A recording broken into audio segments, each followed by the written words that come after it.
قرآن و حدیث اور اقوال سلف کی روشنی میں آپ تمام لوگوں کے سامنے عبادتوں کے حوالے سے چند باتیں سنانے کی کوشش کی جائے گی، تاکہ میں اور آپ اپنی دنیاوی زندگی کے مقصد کو پہچانیں اور اللہ تبارک و تعالیٰ نے جن نیک مقاصد کے خاطر مجھے اور آپ کو اس دنیا کے اندر پیدا کیا ہوا ہے، اپنی دنیاوی زندگی کے اندر تقلید مقصد کو پہچان کر اللہ تبارک و تعالیٰ کی مکمل طور پر کامیابی و کامرانی حاصل کرنے والے بن جائے۔ حاضرین جماعت، آپ لوگوں کے سامنے اس جمعہ کے مختصر سے وقت میں عبادتوں کے حوالے سے پہلی بات عبادتوں کا معنی اور مطلب، اور دوسری بات عبادتوں کے بعد عبادتیں کرنے کا اللہ تبارک و تعالیٰ کی جانب سے کیا انعام ہوتا ہے، اور تیسری بات کہ ایک آدمی عبادتوں کے کرنے کے بعد عبادتوں کی حفاظت کیسے کرنا چاہیے، اور چوتھی بات عبادتوں کے کرنے کے بعد عبادتوں کی قبولیت کا شرف اللہ تبارک و تعالیٰ کے پاس کیسے پہنچتا ہے۔ یہ دو چار باتیں آپ تمام لوگوں کے سامنے نکاتی شکل میں رکھنے کی کوشش کروں گا، تاکہ اللہ تبارک و تعالیٰ میری اور آپ کی زندگی کے اندر جن نیک مقاصد کے خاطر پیدا کیا ہوا ہے، میں اور آپ اپنی دنیاوی زندگی کے مقاصد میں کامیابی حاصل کر سکیں، اور ہماری ان نیک مقاصد کے خاطر اپنی دنیاوی زندگی میں اللہ تبارک و تعالیٰ کے خیر و برکات کو حاصل کرنے والے بن جائیں۔ حاضرین جماعت، اللہ تبارک و تعالیٰ کا اعلان ہے فَسَبِّحْ بِحَمْدِ رَبِّكَ وَكُن مِّنَ السَّاجِدِينَ وَاعْبُدْ رَبَّكَ حَتَّى يَأْتِيَكَ الْيَقِينُ۔ اے محمد صلی اللہ علیہ وسلم، آپ اپنے رب کی زیادہ سے زیادہ حمد و ثنا، اس کی تکبیر و تمجید بیان کرنے والے بن جائیے، یہاں تک کہ تمہارے اندر موت نہ آ جائے۔ تو گویا کہ اللہ کے نبی صلی اللہ علیہ وسلم کو اللہ تبارک و تعالیٰ بذات خود اس بات کا اشارہ، اس بات کا حکم دے رہا ہے کہ آدمی کو اپنی دنیاوی زندگی کے اندر جو مکمل طور پر زندگی کے تمام معاملات میں زندگی کے آخری مراحل تک عبادات کو انجام دینے کا حکم دیا گیا ہے۔ اور ہم اور آپ جانتے ہیں عبادتوں کی اہمیت اللہ تبارک و تعالیٰ کے پاس اتنی بڑی اور اتنی زیادتی ہے کہ مکمل طور پر رمضان جیسا ایک مہینہ مکمل اللہ تبارک و تعالیٰ مجھے اور آپ کو اپنی عبادتوں کے سنوارنے، عبادتوں میں تربیت حاصل کرنے کے لیے اللہ تبارک و تعالیٰ نے میری اور آپ کی زندگی کے اندر رمضان کا مہینہ ڈالا۔ تو ایسی صورت میں رمضان کا مہینہ ختم ہونے کے بعد آدمی پر یہ ذمہ داری بنتی ہے، ایمان والے کا یہ ایمانی تقاضا ہوتا ہے کہ وہ اپنی دنیاوی زندگی میں عبادتوں کے بعد عبادتوں کو انجام دینے کی کوشش کرے، عبادتوں کے بعد عبادتوں کو ختم نہ کرے، کیونکہ انسان کی زندگی جب تک اس دنیا میں قائم ہے اس وقت تک انسان کو عبادتوں کے مراحل میں آگے بڑھتا رہنا چاہیے، چاہے وہ اپنی دنیاوی زندگی میں کسی بھی صورت کا اور کسی بھی مراحل کا اور کسی بھی مسائل سے اپنی دنیاوی زندگی کے اندر حالات سے گزرتا کیوں نہ ہو۔ اللہ تبارک و تعالیٰ کا جو قانون ہے کہ وَمَا خَلَقْتُ الْجِنَّ وَالْإِنسَ إِلَّا لِيَعْبُدُونَ، میں نے جنوں کو اور انسانوں کو صرف اور صرف اپنے اکیلے کی عبادت کے لیے ہی پیدا کیا۔ تو گویا کہ اللہ تبارک و تعالیٰ نے قانون بتایا رمضان کا مہینہ لا کر کہ رمضان کی راتیں، رمضان کے ایام، رمضان کے صبح، رمضان کے شام، رمضان کے قیمتی لمحات میری اور آپ کی زندگی سے گزر گئے، تو ایسی صورت میں رمضان کے بعد بھی عبادتیں قائم ہیں۔ رمضان کا مہینہ ختم ہو گیا تو یہ مطلب نہیں کہ عبادتیں ختم ہو گئیں، رمضان کا مہینہ ختم ہو گیا تو یہ مطلب نہیں کہ اللہ تبارک و تعالیٰ کو یاد کرنے کا معاملہ ختم ہو گیا، رمضان کا مہینہ ختم ہو گیا تو یہ مطلب نہیں کہ قرآن کی تلاوت کو ختم کر دیا جائے، صدقات و خیرات کو ختم کر دیا جائے، اللہ کے ذکر و اذکار کو ختم کر دیا جائے۔ حقیقت یہ ہے کہ رمضان کا ایک مہینہ میری اور آپ کی زندگی کے اندر آنے والے 11 مہینوں میں عبادتی طور پر تیار ہونے کے لیے اللہ تبارک و تعالیٰ نے رمضان کے مہینے کو لا کر بتایا کہ لعلکم تتقون، کہ تمہارے دلوں میں اللہ تبارک و تعالیٰ کا ڈر، اللہ تبارک و تعالیٰ کا خوف، اس کی خشیت آ جائے۔ بھائیو، علامہ ابن تیمیہ رحمہ اللہ بیان فرماتے ہیں کہ عبادت کس کو کہتے ہیں؟ عبادت کہتے ہیں آدمی کا ہر وہ عمل جو اپنی دنیاوی زندگی میں آدمی دن کے اجالے میں ہو یا رات کے اندھیرے میں، چاہے وہ اکیلے میں ہو یا اجتماعی شکل میں، قرآن و حدیث کی روشنی میں اسلام کے دائرے میں رہ کر آدمی جو کام کرتا ہے، آدمی کے اس کام کو عبادت کہا جاتا ہے۔ یقین مانیے جہاں پر میری اور آپ کی زندگی میں مساجد کی چار دیواری میں آ کر اللہ تبارک و تعالیٰ کو یاد کرنا یہ عبادت ہے، یہ افضل العبادہ ہے، یہ افضل الذکر ہے۔ لیکن میں اور آپ اپنی دنیاوی زندگی میں جیسے رمضان کے موقع پر روزے کی حالت میں رہ کر اپنی زبان کو، اپنی نگاہ کو، اپنے جسم کے اعضاء کو کنٹرول میں رکھے ہوئے تھے، تو گویا کہ مساجد کے باہر جانے کے بعد میرا اور آپ کا جسم کا ہر عضو قرآن و حدیث کے مطابق اگر چل رہا ہے تو میرا اور آپ کا ہر عمل اللہ تبارک و تعالی عبادت کے درجے میں لکھ دیتا ہے۔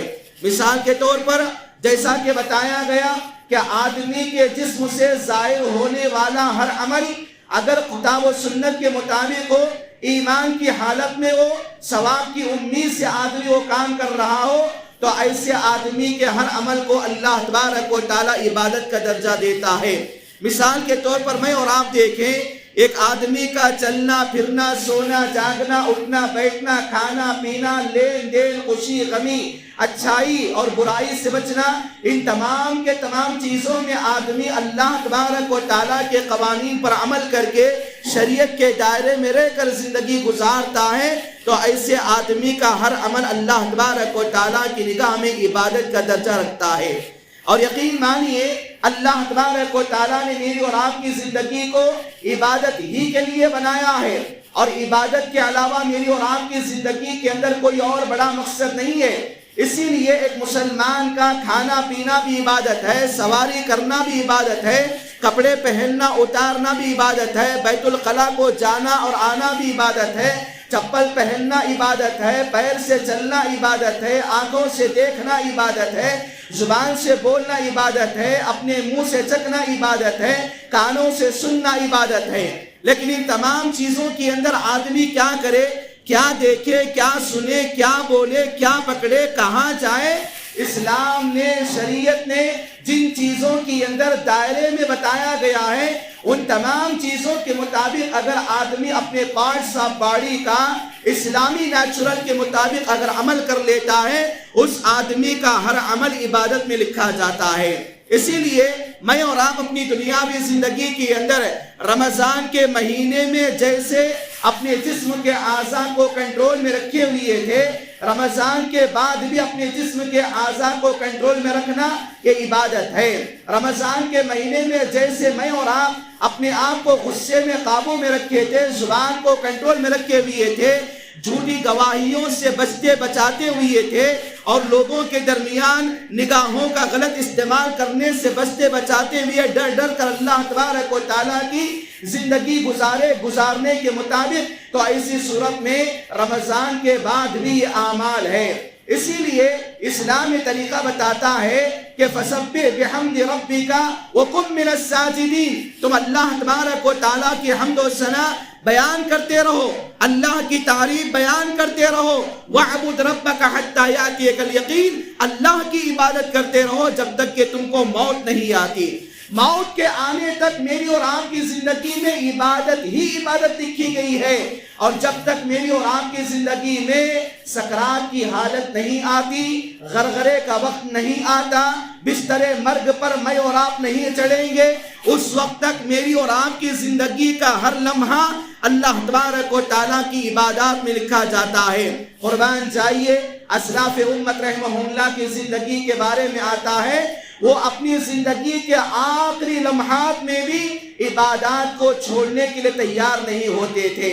بعض کے بارے میں آتا ہے، عامر بن عبداللہ بن زبیر رحمہ اللہ کے بارے میں آتا ہے، ان کے بچوں کے بارے میں ذکر کیا جاتا ہے کہ ہمارے والد جب عامر بن عبداللہ بن زبیر کا آخری حال ہوتا، آخری حالت کو پہنچے ہوئے تھے، بستر مرگ پر پڑے ہوئے تھے، اتنے میں اذان سنائی دیتی ہے۔ بعض روایات کے مطابق کہا جاتا ہے مغرب کی اذان کا وقت ہوتا ہے۔ مغرب کی اذان جب یہ سنتے ہیں وہ اپنے بچوں سے کہتے ہیں کہ میرے بچوں مجھے کیا ہے مسجد کی طرف لے جاؤ، مجھے مسجد کی طرف لے جاؤ، میں نماز پڑھنا چاہتا ہوں۔ ہم نے اپنے والد محترم سے کہا کہ ابا جان آپ کی حالت بالکل کمزور ہو چکی ہے، آپ خستہ حالت میں ہیں، آپ باقاعدہ اللہ تبارک و تعالیٰ کی عبادت کرنے کے لیے کیوں اتنا ضد کر رہے ہو؟ تو ہمارے والد محترم نے اپنے آخری حالت میں کہا کہ بچوں اپنی دنیاوی زندگی کا میں آخری لمحہ گزار رہا ہوں، لیکن مؤذن کے الفاظ اذان کے کان میرے کانوں سے ٹکرا رہے ہیں، تو میں اپنی دنیاوی زندگی کے اندر اذان کا جواب کیسے نہ دوں اور اللہ تبارک و تعالیٰ کی پکار پر لبیک کیسے نہ کہوں؟ ہمارے والد محترم کی ضد پر ہم نے اپنے کندھوں کے سہارے مسجد کو پہنچایا۔ ابھی مغرب کی نماز کا وقت تھا، پہلی رکعت ہو گئی تھی، دوسری رکعت کے اندر ہمارے والد محترم کی روح اللہ تبارک و تعالیٰ کے حکم سے قبض ہو گئی۔ تو گویا کہ یہ اللہ کے مکمل طور پر نیک لوگوں کا طریقہ ہوتا ہے، عبادتوں کو اپنی دنیاوی زندگی کے اندر آخری سانس تک کرنے والے ہوتے ہیں۔ ایسا نہیں کہ افیشلی عبادت میں اور آپ کر لیے، رمضانی مسلمان، رمضانی نمازی میں اور آپ بن گئے، رمضان کا چاند نظر آ گیا تو اپنے آپ کو مساجد کو ویران کر دیے۔ ایک چاند دیکھ کر میں اور آپ، اسلام کا یہ طریقہ ہے کہ چاند دیکھ کر روزہ رکھو، چاند دیکھ کر روزہ چھوڑو، لیکن ہم نے چاند دیکھ کر نماز کو شروع کیا، چاند دیکھ کر نماز کو ختم کیا۔ یہ مسلمانی نہیں ہے، یہ ایمانی تقاضا نہیں ہے، یہ اللہ تبارک و تعالیٰ کی لعنتوں کے مستحق بننے کا انسان کو اپنی دنیاوی زندگی کے اندر اعمال کا طریقہ بتایا جاتا ہے۔ اسی لیے انسان کو اپنی دنیاوی زندگی کے اندر اپنے اعمال کو جاری و ساری رکھنا چاہیے۔ حماد بن سلمہ رحمہ اللہ کے بارے میں آتا ہے، وہ کہتے ہیں اگر کسی آدمی کو قبر میں اللہ تبارک و تعالی نماز پڑھنے کا موقع دے، اے اللہ میں تجھ سے دعا کرتا ہوں قبر میں تو مجھے کیا ہے نماز پڑھنے کا موقع دے دینا۔ سبحان اللہ، کتنی بڑی اپنی دنیاوی زندگی کے اندر ایمان کی حالت میں اسلاف امت صحابہ اکرام رضی اللہ عنہم فکر کیا کرتے تھے، اور اپنی دنیاوی زندگی کے اندر یہ صحابہ، یہ اسلاف امت، یہ خیر القرون کے لوگ اپنی دنیاوی زندگی میں عبادتوں کے بعد عبادتیں انجام دیتے تھے۔ عبادتوں کے بعد عبادتوں کا انجام دینا عبادتوں کی قبولیت کی سب سے بڑی علامت بتائی جاتی ہے۔ کیا مطلب؟ عبادتوں کے بعد عبادت کرنا، نماز کے بعد نماز کی فکر ہونا، صدقے کے بعد صدقے کی فکر کرنا، تلاوت کے بعد تلاوت کی فکر کرنا، ذکر و اذکار کے بعد ذکر و اذکار کی فکر کرنا، زبان سے اچھائی کے الفاظ نکالنے کے بعد پھر سے اچھائی کے زبان کے نکالنے کا انتظار کرنا، فکر کرنا، یہ عبادتوں کے قبولیت کی سب سے بڑی علامت ہے۔ نیکیوں کے بعد نیکی کرنا، عبادتوں کے بعد عبادت کرنا۔ مومن کو اپنی دنیاوی زندگی کی اندر عبادت سے کبھی چھٹی نہیں ہے، جب تک کہ اس کی دنیاوی زندگی سے یہ سانس نکل جائے اور جسم سے روح کا رشتہ الگ ہو جائے، اس وقت تک مومن کو کبھی بھی عبادتوں سے چھٹی نہیں ہے۔ بھائیو، حقیقت یہ جان کر رکھیں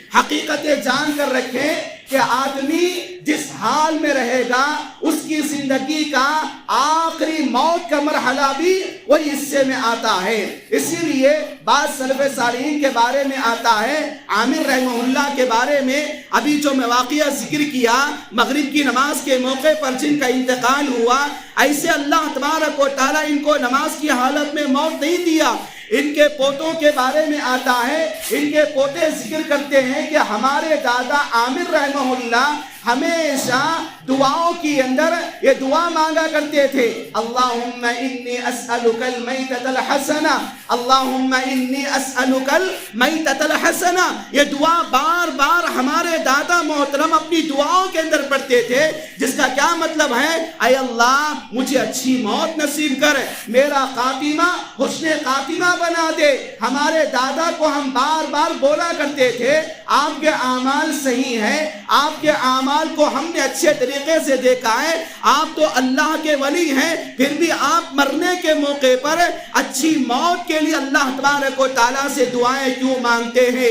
وہ کہتے ہیں اے میرے پوتو, میری یہ خواہش ہے کہ میری موت کا جس وقت فرشتہ آ جائے, میری روح کے قبض کرنے کا وقت آ جائے تو میں کیا ہوں, وَأَنَا سَاجِدٌ, میں کیا ہے سجدے کی حالت میں رہ جاؤں. سبحان اللہ. ان کی موت کے بارے میں تاریخی اوراق میں لکھا گیا ہے جس وقت یہ مغرب کی نماز میں حالت سجدے میں تھے, اللہ تبارک و تعالیٰ نے ان کے موت کے فرشتے کو لا کر ان کی روح کو قبض کرنے کا حکم دیا.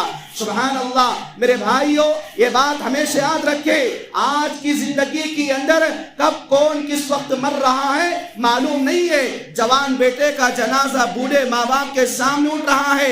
وہ جوان بیٹا جو ہٹا کٹا, موٹا تازہ, کمانے والا, گھر کو چلانے والا, جس کی پورے خاندان و قبیلے گھرانے کی امیدیں نوجوان اولاد سے مکمل طور پر بھرپور تھی, اچانک بڑی بیماری آ گئی, اچانک حادثے کا شکار ہو گیا. کیا ہوا کہ والدین کے کمزور کندھوں پر جوان بیٹے کا جنازہ اٹھ رہا ہے. یہ بات یاد رکھیں, میری اور آپ کی زندگی, میری اور آپ کی زندگی کب میری اور آپ سے وفائی کرتی ہے, بے وفائی کرتی ہے معلوم نہیں ہے. اسی لیے زندگی کے تمام معاملات میں اپنی زندگی کے اندر عبادات کو مقدم رکھیں, عبادات کو سامنے رکھیں. کھانا پینا, سونا جاگنا, اٹھنا بیٹھنا, چلنا پھرنا, لین دین, خوشی اچھائی برائی, ان تمام چیزوں کو اللہ کے تعلیمات کے مطابق ہو, سنت نبوی صلی اللہ علیہ وسلم کے مطابق ہو. یہی مجھے اور آپ کو اسلام سکھاتا ہے. نیکیوں کے بعد نیکی کرتے جاؤ. کیا پتا کہ کس آدمی کی زندگی کا آخری عمل ہو جائے, کیا پتا کس کی زندگی کی آخری عبادت ہو جائے.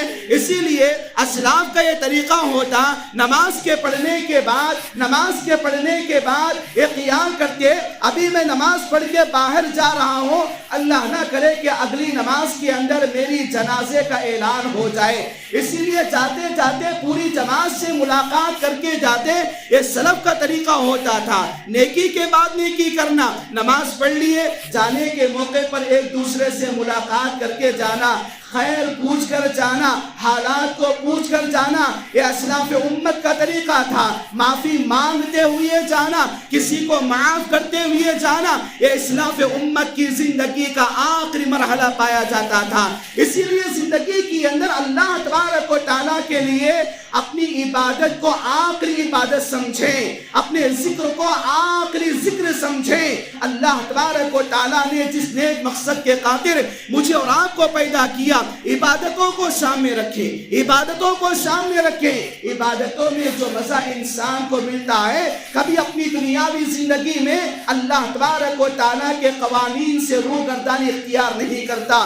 عبادتوں کا مزہ جس آدمی کو مل جاتا ہے, یقین مانیے اللہ تبارک و تعالیٰ کا وہ بندہ, اس کی زندگی کے اندر ہزار پریشانیاں آئے, انگنت مشکلات آئے, سب سے پہلے اللہ تبارک و تعالیٰ کے دربار میں آ کر لوگوں کو اپنے مسائل کے سنانے سے پہلے اللہ کے سامنے اپنے مسائل کو سنا کر اللہ کے سامنے روتا ہے, گڑ گڑاتا ہے, معافی مانگتا ہے, استغفار طلب کرتا ہے, استقامت کو پکڑتا ہے. ایسا آدمی اپنی دنیاوی زندگی میں بذات خود وہ برکتوں سے مالا مال ہوتا ہے, اور ایسے آدمی کا گھرانہ بذات خود برکتوں سے مالا مال ہوتا ہے. بھائیوں, آج میرے اور آپ کے حالات, گھروں کے, دکانوں کے, بیپارداروں کے کیسے کیسے حالات ہیں.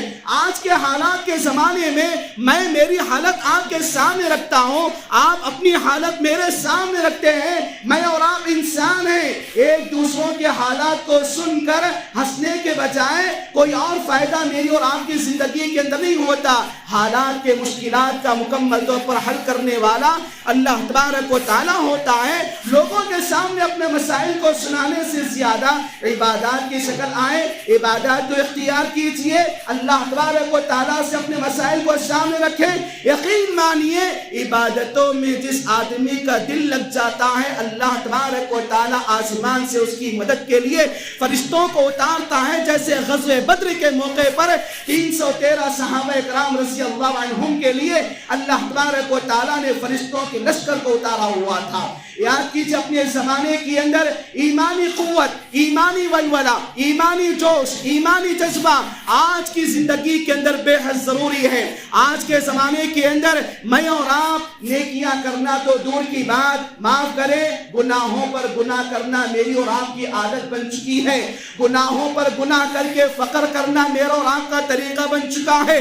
گناہ کو کرنے کے بعد گناہ کا اعلان سارے لوگوں کے سامنے سنانا اپنے آپ کو افیشل ہم مانتے ہیں۔ گناہ کے کرنے کے بعد گناہ کو لوگوں کے سامنے عام کرنے کے طریقے کو اپنے آپ کو فخر محسوس کرتے ہیں۔ میرے بھائیوں، جس قوم کے اندر گناہوں کے بعد گناہ کرنے کا مادہ پیدا ہوگا اور جس قوم کے اندر اپنے گناہوں کو علل اعلان لوگوں کے سامنے سنانے کا خیال پیدا ہوگا، ایسی قوم پر اللہ تبارک و تعالیٰ ظالم حکمرانوں کو مسلط کرے گا۔ ایسی قوم پر اللہ تبارک و تعالیٰ کھانے پینے کی چیزوں میں مہنگائی کو نازل کرے گا۔ ایسی قوم پر اللہ تبارک و تعالیٰ رحمتوں والی بارشوں کو ختم کرے گا۔ ایسی قوم پر اللہ تبارک و تعالیٰ دجال کے فتنوں سے اللہ تبارک و تعالیٰ محفوظ نہیں رکھے گا۔ اسی لیے آج کی زندگی کے اندر ضروری ہے عبادتوں کے بعد عبادتیں کیجئے، نیکیوں کے بعد نیکیوں کو لازم پکڑیے، نیکیوں کے بعد نیکیوں کی فکر کیجئے، اور اپنی دنیاوی زندگی میں ہمیشہ بات یاد رکھے، رمضان کا مہینہ گیا، میں پورے روزے رکھ لیا، میں پوری تراویح پڑھ لیا، میں صدقۃ الفطر ادا کر لیا۔ نیکی کو بیان کر کے اپنی دنیاوی زندگی میں عبادتوں کے بہانے تکبر کو اختیار نہ کریں، عبادتوں کے بہانے گھمنڈ اور غرور کو اختیار نہ کریں، عبادتوں کے بہانے اپنی عبادتوں کو چار لوگوں کے سامنے زیادہ سنانے کی فکر نہ کریں۔ یاد رکھیں اپنی دنیاوی زندگی کے اندر عبادتوں کے بہانے جو آدمی تکبر کی روش اختیار کرتا ہے، اللہ تبارک و تعالیٰ بتایا ان الذین یستکبرون عن عبادتی سیدخلون جہنم داخرین، کہ جو آدمی ہماری عبادتوں میں تکبر کی روش اختیار کرے گا کل قیامت کے دن وہ ذلیل بن کر دنیا کے اندر اور آخرت میں اٹھایا جائے گا۔ تو گویا کہ عبادتوں کے معاملے میں تکبر کرنا میرا اور آپ کا طریقہ اور شیوا نہیں ہونی چاہیے۔ اسلاف امت کا طریقہ کیا تھا؟ اسلاف امت اپنی دنیاوی زندگی کے اندر نیکیاں ایسے کرتے کہ ان کی نیکیوں کا علم بذات خود بازو والے کو نہیں ہوتا تھا۔ عبادتوں میں ایسے انجام ہوتے اپنی دنیاوی زندگی کے اندر عبادتوں کی مکمل طور پر کرتے بھول جاتے۔ یاد رکھیے اپنی عبادتوں کو لوگوں کے سامنے بیان کرتے پھرنا گویا کہ تکبر کی علامت ہوتی ہے، ریاکاری کی علامت ہوتی ہے، دکھاوے کی علامت ہوتی ہے۔ اسی لیے میری اور آپ کی پوری زندگی عبادت ہے۔ عبادت کے مطابق میں اور آپ دنیا کے اندر جیے مرے عبادت کے نام پر۔ میرا اور آپ کا اپنی دنیاوی زندگی میں اخلاق کا معاملہ ہو، عبادات کا معاملہ ہو، عقائد کا معاملہ ہو، سیاسیات کا معاملہ ہو، لین دین کا معاملہ ہو، خوشی غمی کا معاملہ ہو، پہننے اوڑھنے کا معاملہ ہو، موت اور زندگی کا معاملہ ہو، ان تمام چیزوں کے اندر سب سے پہلے اپنے عبادات کی حفاظت کیجئے۔ اپنے عبادات کو لوگوں کے سامنے ظاہر نہ کیجئے، اور عبادات کے معاملے میں آدمی کو تکبر سے اگر کام لیا جائے گا اللہ تبارک و تعالیٰ ایسے آدمی کے تمام عبادات کو اس کے منہ پر مار دے گا۔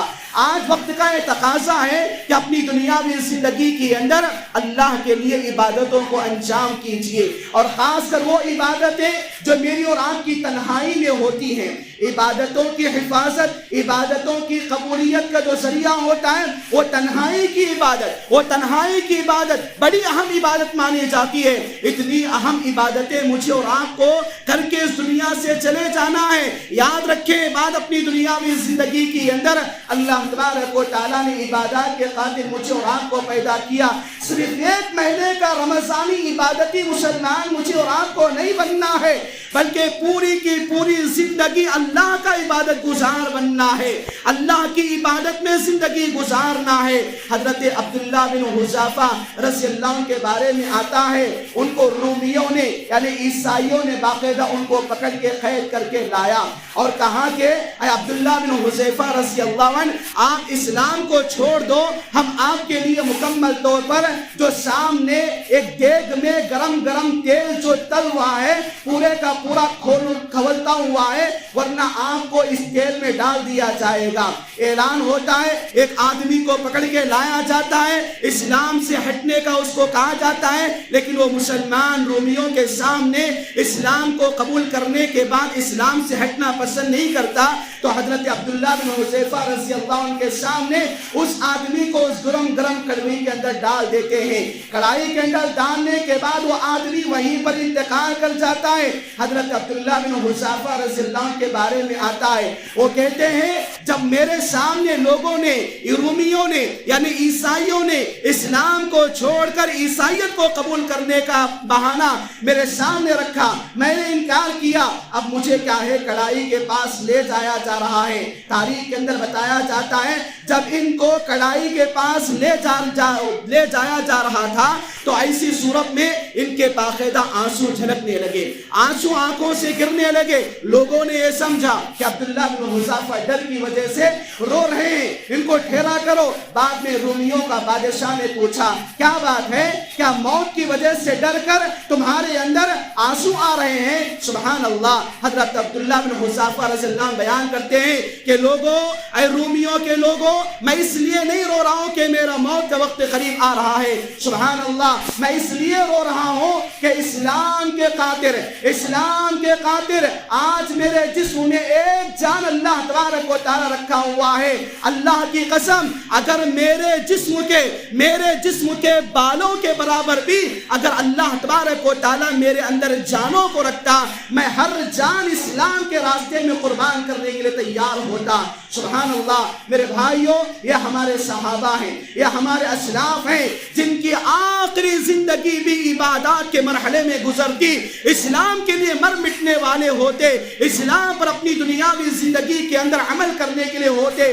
آخری زندگی، آخری لمحہ، آخری سانس کا موڑ، آخری زندگی کا جو معاملہ ہوتا اللہ تبارک و تعالیٰ کی خوشنودی کو حاصل کرنے میں گزرتا۔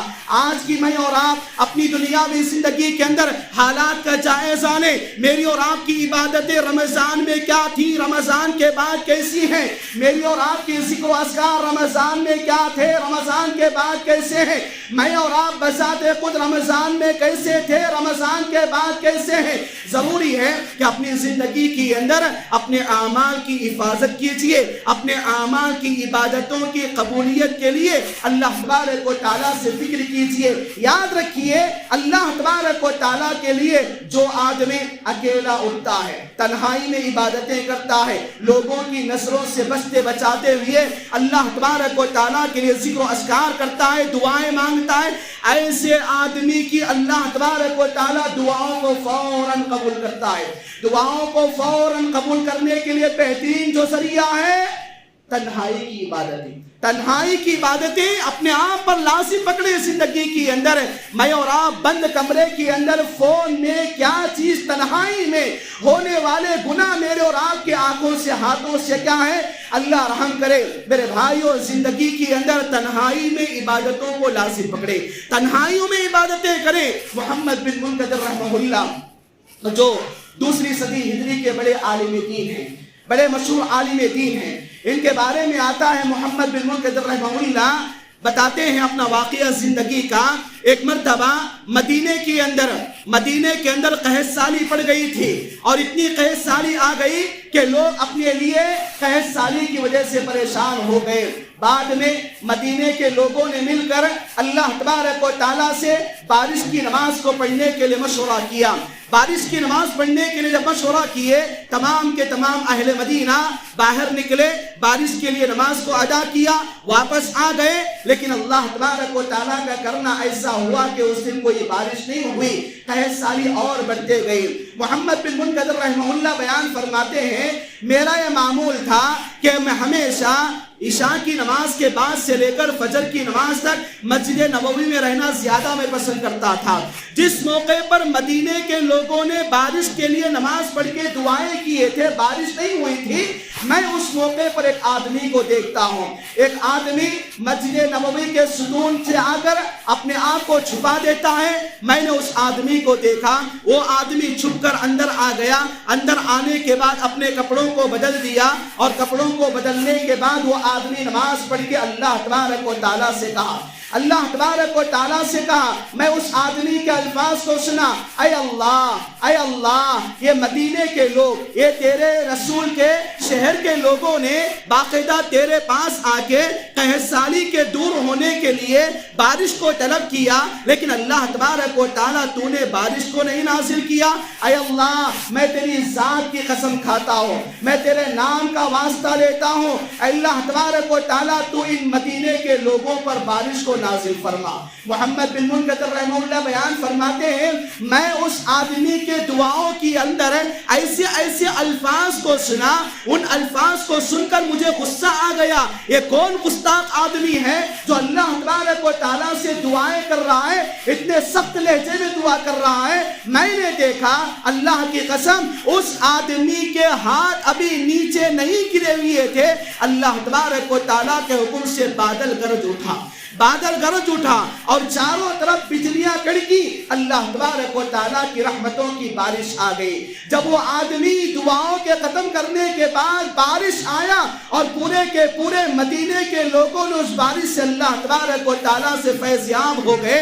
میں اس آدمی کو دیکھتا ہوں، بارش کے گرنے کے بعد جب اس کی دعا کی قبولیت کا بڑا منظر میں نے دیکھا جو کہ تنہائی کے عالم میں اس نے کیا تھا، میں نے دیکھا وہ آدمی دوبارہ ہاتھوں کو اٹھایا اور اتنی بہترین اللہ تبارک و تعالیٰ کی بڑائی حمد و ثنا کی کہ میں نے زندگی کے اندر ایسے حمد و ثنا کے الفاظ کو میں نے نہیں سنا تھا، اتنے بہترین اللہ تبارک و تعالیٰ کے حمد و ثنا کے الفاظ کو میں نے سنا۔ میں دیکھتا ہوں، میرے دل میں خیال آیا کہ میں اس آدمی سے جا کے ملاقات کروں، کون آدمی ہے وہ۔ اچانک ایسا ہوا کہ فجر کی اذان ہو گئی، لوگ آ گئے، امام آ گئے، نماز پڑھ لیے، وہ آدمی کیا ہے لوگوں کے ساتھ باہر چلا گیا۔ میں اس آدمی کا پیچھا کرتا رہا لیکن وہ آدمی مجھے نظر نہیں آیا۔ دوسرے دن میں عشاء کے بعد اس آدمی کو تلاش کیا، وہ آدمی آیا، اپنے کپڑوں کو بدلا، اللہ تبارک و تعالیٰ سے تنہائی کے اندر ایسی عبادتیں، ایسی دعائیں، ایسے ذکر و اذکار کیا، اللہ تبارک و تعالیٰ اس کی دعاؤں کو قبول کرنے کے لیے مکمل طور پر طور طریقہ بتایا۔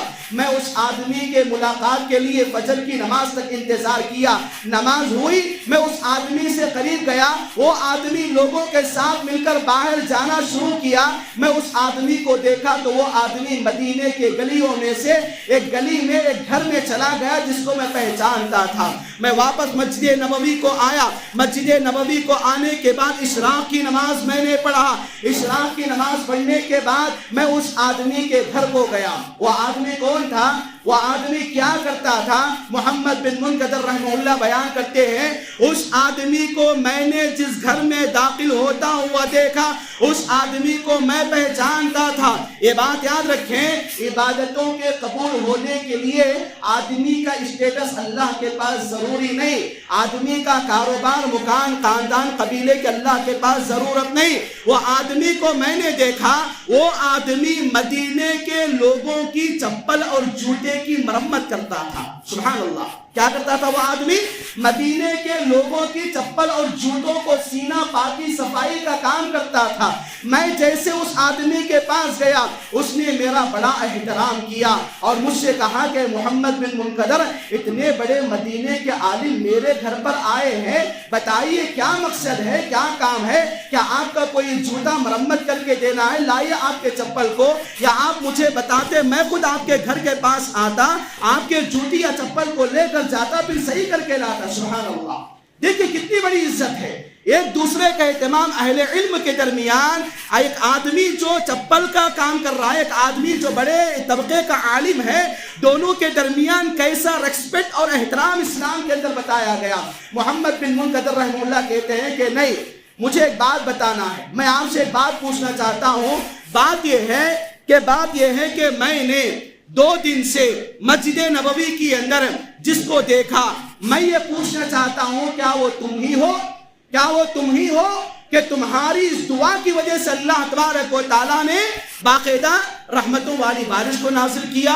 جیسے میں اس آدمی کو یہ الفاظ سنا, اس آدمی نے احترام کے ساتھ مجھے جتنا زیادہ بات کیا, فوراً اس کا پورا چہرہ لال ہو گیا غصے کی وجہ سے, اور کہا کہ محمد بن منقدر, آپ کو میرے پاس کیا کام ہے, وہ کام کر کے واپس چلے جائیے, میری عبادتوں کے بارے میں آپ کو پوچھنے کی ضرورت نہیں. تو میرے دل میں اس آدمی کے لیے تکلیف بڑھ گئی کہ میں کتنا بڑا غلط کام کر دیا. اس آدمی کے تنہائی کی عبادت کی باتوں کو پوچھ کر میں واپس آ گیا. پھر وہ آدمی کو میں دوسرے دن رات کو مسجد نبوی میں تلاش کرنے کے لیے گیا, تو وہ آدمی نہیں آیا. بعد میں دوسرے دن میں عشاء کی نماز پڑھنے کے بعد اس آدمی کے مکان پر میں گیا تو پورے کا پورا دروازہ کھلا تھا, سامان خالی تھا.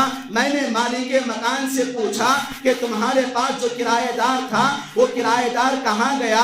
تو مالک مکان کہتا ہے کل شام اس نے اپنے کرایہ دے کر پورے کا پورا گھر خالی کر کے چلا گیا ہے, کہاں گیا معلوم نہیں ہے. تو محمد بن منقدر رحمہ اللہ بیان فرماتے, اللہ کی قسم مجھے اپنی دنیاوی زندگی کے اندر اس آدمی کی تنہائی والے عمل کو پوچھ کر میں نے بڑی تکلیف کیا, اور اللہ کی قسم کھا کر کہتا ہوں میں نے اپنی پوری زندگی مدینے کے گلیوں میں اس آدمی کو تلاش کیا, لیکن وہ آدمی میرے زمانے کے اندر کہیں نہیں ملا. بھائیو, کیا بات معلوم ہوتی ہے؟ باتیں معلوم ہوتی ہے عبادتیں میری اور آپ کی دعاؤں کی قبولیت کا ذریعہ ہیں. تنہائی کی عبادتیں کیجئے. رمضان میں جیسے استغفار کیے, اپنے آنکھوں سے آنسوؤں کو نکالے, اپنی ماں بیٹی کے بارے میں, بہن کے بارے میں, اپنے خاندان و قبیلے کے بارے میں, اپنے خرچ کے بارے میں, مشکلات کے بارے میں, بیماریوں کے بارے میں اللہ کے سامنے روتے, کبھی سجدے کی حالت میں, کبھی دعاؤں کی حالت میں, کبھی تراویح کی حالت میں, کبھی صدقات کی حالت میں. رمضان کے ختم ہونے کے بعد اگر میں اور آپ اپنی عبادتوں سے روگردانی اختیار کریں گے, اللہ کی قسم ہے اللہ کے ساتھ دھوکہ دینے کے برابر ہے. یہ اللہ کے ساتھ دھوکہ دینے کے برابر ہے. اللہ کے نبی صلی اللہ علیہ وسلم نے بیان فرمایا من غشنا فلیس منا, جو دھوکہ دے وہ ہم میں سے نہیں ہے. اسی لیے بھائیو, رمضان کے بعد بھی عبادتیں ہیں, عبادتوں کو لازم پکڑیں, عبادتوں کو قبولیت کا درجہ دیں, عبادتوں کی قبولیت کی فکر کریں, عبادتوں کی حفاظت کیجئے, عبادتوں میں ریاکاری سے بچیے, زندگی بھر عبادتوں کو لازم پکڑیے, اور خاص کر تنہائی والی عبادتیں انجام دیں. تنہائی والی عبادتیں مرد و خواتین اپنی زندگی میں تنہائی والی عبادتیں انجام دیں گے, اللہ تبارک و تعالیٰ میری اور آپ کی عبادتوں کو قبول کرے گا. دعا کریں کہ اللہ تبارک و تعالیٰ میری اور آپ کی زندگی میں جن نیک مقاصد کے خاطر یہ عبادتوں کا مہینہ گزرا ہوا ہے, اللہ تعالیٰ اس مہینے کے بعد بھی سال کے 11 مہینے ہمیں عبادت گزار بنا, عبادتوں کا خیال کرنے والا بنا, عبادتوں کے بعد عبادتیں کرنے کی توفیق عطا فرما, اپنی عبادتوں کی قبولیت کا فکر کرنے کی توفیق عطا فرما, اپنی عبادتوں کی حفاظت کرنے کی توفیق نصیب عطا فرما. اللہ تعالی ہمیں تجھے دھوکہ دینے سے بچا, اللہ تعالی ہمارے اندر غداری سے بچا, اللہ تعالی ہمارے اندر مکمل طور پر ایمان کی حلاوت نصیب عطا فرما, اور ایمان کی مٹھاس عبادتوں کی حلاوت, عبادتوں کا مٹھاس ہمیں حاصل ہونے کی توفیق عطا فرما. آمین رب العالمین. اقول قولی هذا واستغفر الله لي ولكم وما توفيقي الا بالله, والسلام عليكم ورحمة الله وبركاته.